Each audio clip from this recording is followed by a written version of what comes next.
Islamic civilization flourished as the number of cities grew phenomenally.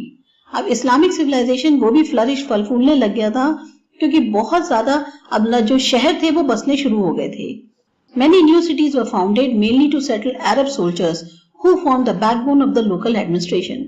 बहुत सारे नए शहर जो हैं इसलिए और बन रहे थे ताकि जो अरब सोल्जर्स हैं उनको जो है सेटल किया जा सके, उनको बसाया जा सके, क्योंकि जो वहां का लोकल एडमिनिस्ट्रेशन था उसकी एक तरह से रीढ़ की हड्डी का काम करते थे. Among this class of garrison cities called Misr were Kufa and Basra in Iraq and Fustat in Cairo in Egypt. अब ये जो क्लास था, ये जो जल्दी जल्दी सिटीज बन रही थी उसमें जिसको मिस्र कहते हैं जो कि अरबिक नेम है इजिप्ट का, उसमें जो सिटीज बन रही थी वो कुफा थी, बसरा थी इराक के अंदर, फुस्तात और कायरो थी इजिप्ट में. Within half a century of its establishment as the capital of the Abbasid Caliphate, the population of Baghdad had reached around 1 million. अभी आधी सदी बीती होगी जब से अब्बासीद की कैपिटल बगदाद बनी थी, तब से जो पॉपुलेशन थी बगदाद की वो लगभग 1 मिलियन हो गई थी.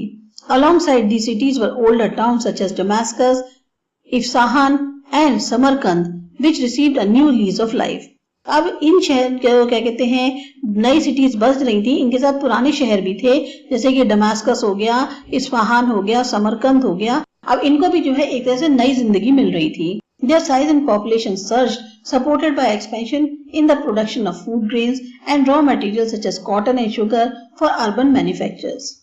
इनका भी जो साइज था, पॉपुलेशन थी, अब वो बढ़ रही थी क्योंकि जो प्रोडक्शन था फूड ग्रेन्स का, रॉ मटेरियल्स का, जैसे कॉटन और शुगर है जो अर्बन मैन्युफैक्चरर्स के लिए उगाए जा रहे थे, अब उनका विस्तार हो रहा था. A vast urban network developed, linking one town with the another and forming a circuit. अब बहुत बड़ा एक शहरी विकास जो है उसका नेटवर्क बन रहा था जिससे एक शहर जो है वो दूसरे शहर से कनेक्ट हो रहा था, लिंक हो रहा था और एक तरह से सर्किट बनता जा रहा था, यानी सब लोग एक दूसरे से जुड़ रहे थे. At the heart of the city were two building complexes radiating culture and economic power. अब शहर के बीचों बीच में जो है दो बिल्डिंग कॉम्प्लेक्सेस थे जो कि कल्चरल और इकोनॉमिक पावर को दर्शाते थे. The congregational mosque, big enough to be seen from a distance, and the central marketplace with shops in a row, merchant lodgings and the office of the money changer. अब क्या था, एक बहुत बड़ा मस्जिद था जिसको बोलते हैं मस्जिद अल जामी, जो इतना बड़ा था जो काफी दूरी से दिखाई देता था. एक सेंट्रल में उन्होंने मार्केट प्लेस बना ली थी जिसे सूक बोलते हैं, जहाँ पे सारी की सारी जो शॉप्स थी वो एक रोज में लगी रहती थी. मर्चेंट्स की जो है लॉजिंग्स थी, यानी वहां पर क्या कहते हैं वो रहते थे, उसके साथ मतलब उनकी जो शॉप्स थी तो उनका वहां पर जो है जैसे एक लॉजिंग्स बना देते हैं, रहने की धर्मशाला टाइप की बना लेते हैं, वो थी. ऑफिसेज थे मनी चेंजर्स के.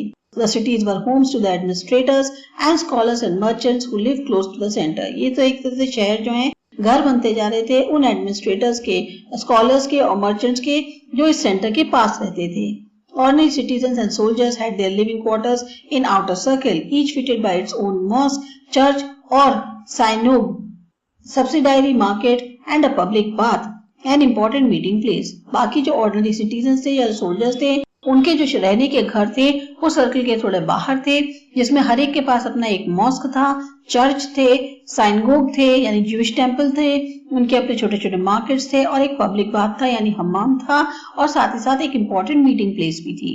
At the outskirts were the houses of the urban poor, a market for green vegetables and fruits brought from the countryside, caravan stations and unclean shops such as those dealing in tanning or butchering. बाहर शहर के जो है उन लोगों के मकान थे जो गरीब थे, हरी हरी सब्जियों का मार्केट था, फ्रूट्स का मार्केट था जो कि वहां से गांव से लाई जाती थी. कारवान के स्टेशंस थे, थोड़ी सी कम साफ सुथरी शॉप्स थी जहां पर इस तरह से टैनिंग का काम होता था या जो है कटाई का काम होता था, बूचरिंग करी जाती थी, जैसे जो ना मीट वगैरह की जो शॉप्स थी उनको साफ सफाई का काम होता था. Beyond the city walls were inns for the people to rest when the city gates were shut and cemeteries. City walls के बाहर जो है इन लगी हुई थी, इन बनी हुई थी, सराय थी जहाँ पे लोग आकर रेस्ट करते थे अगर सिटी गेट बंद होते थे, और सीमेट्रीज थी यानी कि कब्रिस्तान वगैरह थे. There were variations on the typology depending on the nature of the landscape, political traditions and historical events. अब जो बस रहे थे, जिस तरह से वहां पर चीजें अवेलेबल थी, वो डिपेंड करता है कि वहां की जमीन कैसी थी, वहां के पॉलिटिकल ट्रेडिशंस क्या थे और वहां के हिस्टोरिकल इवेंट्स कैसे हुए थे. Political unification, urban demand for foodstuffs and luxuries enlarged in the circuit of exchange. Political unification and urban demand for foodstuffs and luxuries enlarged the circuit of exchange. अब ये जो पॉलिटिकल यूनिफिकेशन यानी कि राजनीतिक तौर पे सब लोग जो यूनाइट हो रहे थे शहर की वजह से, अब जो डिमांड बढ़ रही थी खाने की, लग्जरीज की, उससे क्या हुआ, जो एक्सचेंज था अब उसका एक तरह से फैलाव बढ़ने लगा. Geography favored the Muslim empire which spread between the trading zones of the Indian Ocean and the Mediterranean. एक तरह से जिस लैंडस्केप में जिस जगह पे मुस्लिम्स जो हैं एम्पायर्स बनी हुई थी वहां पर जो है ट्रेडिंग जोन जो है एक तरह से फल फूल रहा था. इंडियन ओशन से लेके मेडिटेरेनियन तक के बीच का एरिया जो था वहां पर सब मुस्लिम एम्पायर हो रही थी.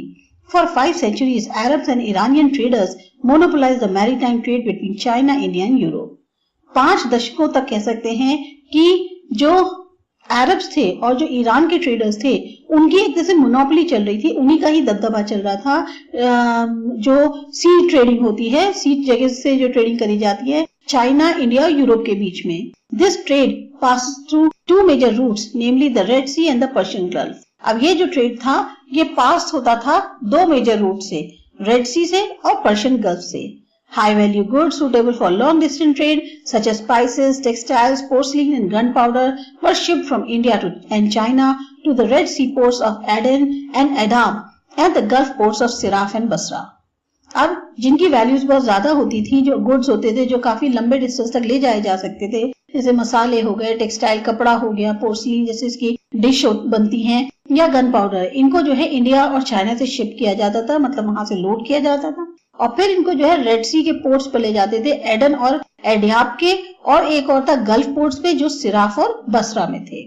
From here, the merchandise was carried overland in camel caravans to the warehouses of Baghdad, Damascus and Aleppo for local consumption और onward transmission. अब यहाँ पे जब एक बार सामान पहुंच जाता था तो इसके बाद ये जो गुड्स होते थे इनको जमीन पर कैमल के द्वारा, जो कैमल के कारवां होते हैं उनके द्वारा ले जाया जाता था वेयर हाउसेज में, यानी कि माखाजीन में. ये जो ओरिजिन है इस वर्ड का मैगजीन का है, जैसे कलेक्शन ऑफ आर्टिकल्स. और ये जो वेयर हाउसेस में किसके जाते थे, बगदाद के, डमास्कस के या एलोपो के, जहां पर फिर उसको लोकल कंजम्पशन के लिए इस्तेमाल किया जाता था या वहां से उनको डिस्ट्रीब्यूट किया जाता था. The caravans passing through Makkah got bigger whenever the Hajj coincided with the sailing seasons in the Indian Ocean. कई बार ये जो कारवां था जो मक्का के थ्रू पास हो रहा होता था ये बहुत बड़ा कारवां हो जाता था, क्योंकि कई बार जो हज होता था वो कोइंसाइड कर जाता था जब सेलिंग सीजन में, यानी कुछ लोग जो है हज के लिए जा रहे हैं, कुछ लोग जो है कारवां के थ्रू सामान को ट्रांसफर कर रहे हैं, तो एक तरह से इंडियन ओशन में जो है बहुत बड़ा कारवां हो जाता था. At the Mediterranean ends of these trade routes, exports to Europe from the port of Alexandria was handled by Jewish merchants, some of whom traded directly with India, as can be seen from their letters preserved in the Genizia collection. जो Mediterranean and था trade routes का, वहां जो export किया जाता था Europe के लिए अलेक्जेंड्रिया पोर्ट से, उसको ज्यादातर ज्यूइश मर्चेंट्स हैंडल करते थे, क्योंकि उसमें जो है कुछ ऐसे थे जो डायरेक्टली इंडिया से ट्रेड करते थे, जैसा कि लेटर्स में मिला है, उन लेटर्स में जो पहले प्रिजर्व किए गए हैं जेनिजा कलेक्शन के अंदर.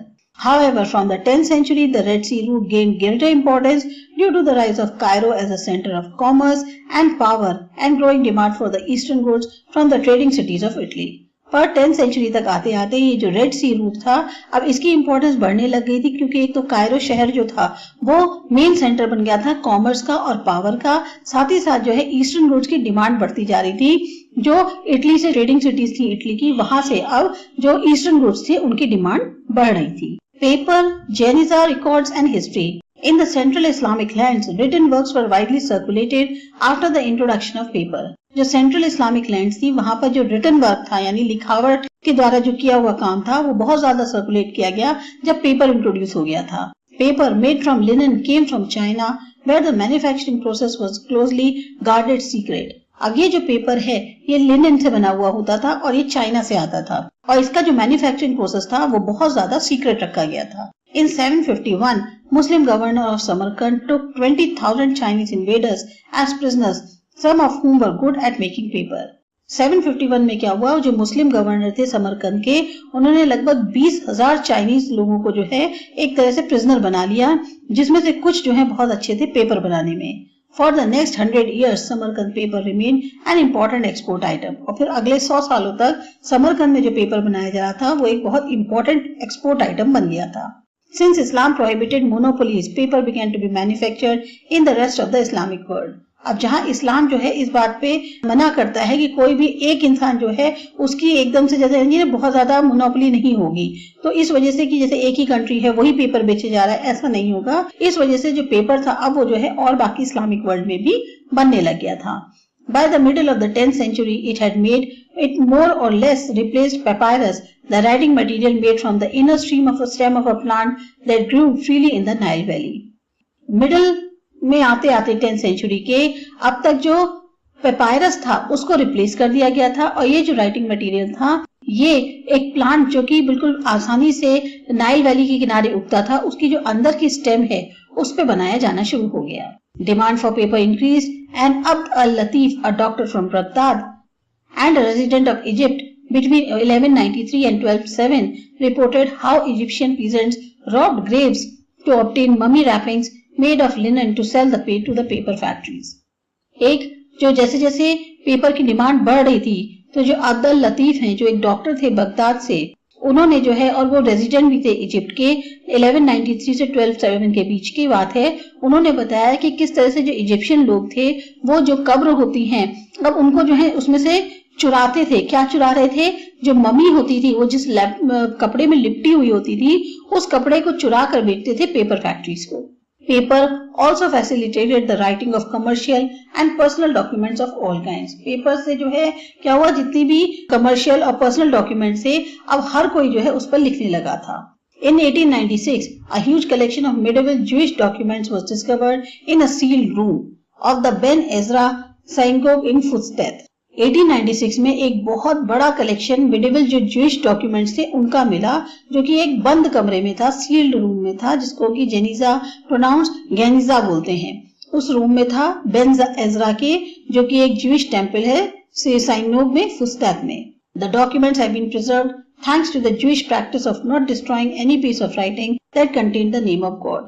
अब ये जो डॉक्यूमेंट्स है ये बिल्कुल प्रिजर्व थे, इसके लिए हमें धन्यवाद करना चाहिए उस ज्यूइश प्रैक्टिस को, प्रथा को, जिसमें वो लोग जो है जहाँ पे भी भगवान का नाम होता है उस पेपर को डिस्ट्रॉय नहीं करते हैं। The Geniza was found to contain over a quarter of the million manuscripts and fragments dating back as far as the mid 8th century। अब ये जो जेनिजा मिला था इसके अंदर जो है लगभग क्वार्टर ऑफ मिलियन मैन्युस्क्रिप्ट्स मिले होंगे, मतलब इतनी सारी मैन्युस्क्रिप्ट्स मिली थी और टुकड़े मिले थे जो कि क्या कहते हैं मिड 8th सेंचुरी के होंगे।